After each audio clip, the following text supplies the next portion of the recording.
Hello everyone and welcome to Let's Learn English Online. Today we are going to discuss phrasal verbs that start with U, V, W and Z. So let's get started.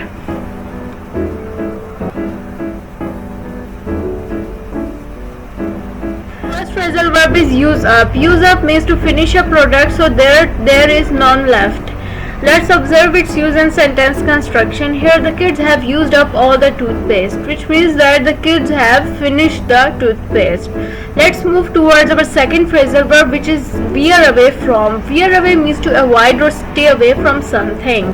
Let's observe its use in sentence construction. Here he liked to veer away from heavy driving, which means that he liked to away or stay away from heavy driving.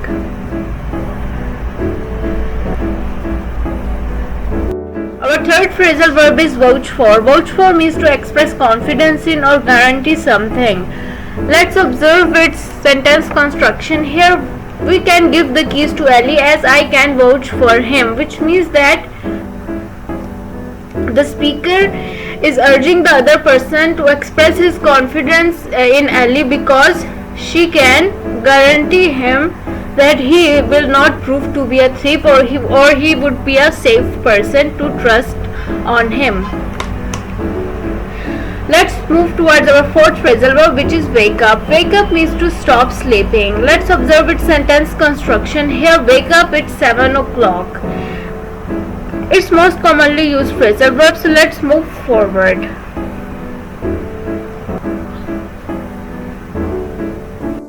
Let's observe the fifth phrasal verb here, which is ward off. Ward off means to keep away or repel something that is dangerous or unpleasant. Let's observe his sentence construction here.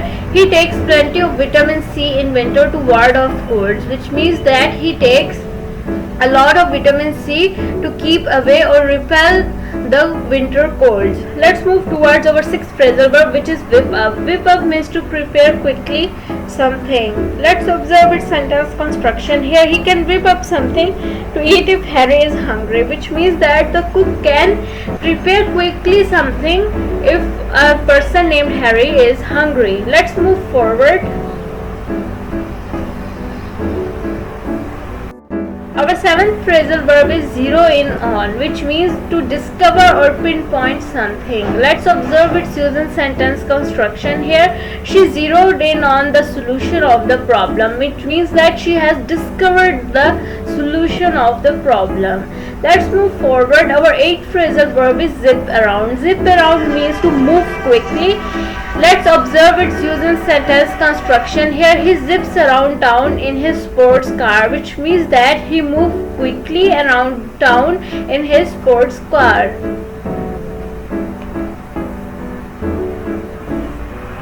Our ninth phrasal verb is zonk out. Zonk out means to fall asleep. Let's observe its use in sentence construction. Here Charlie zoned out on the couch, which means that Charlie fall asleep on the couch.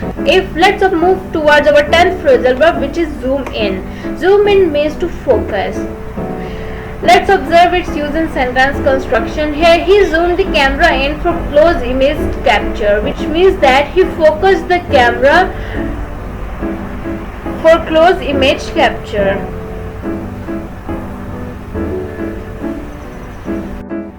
So this is it for today. See you in the next video.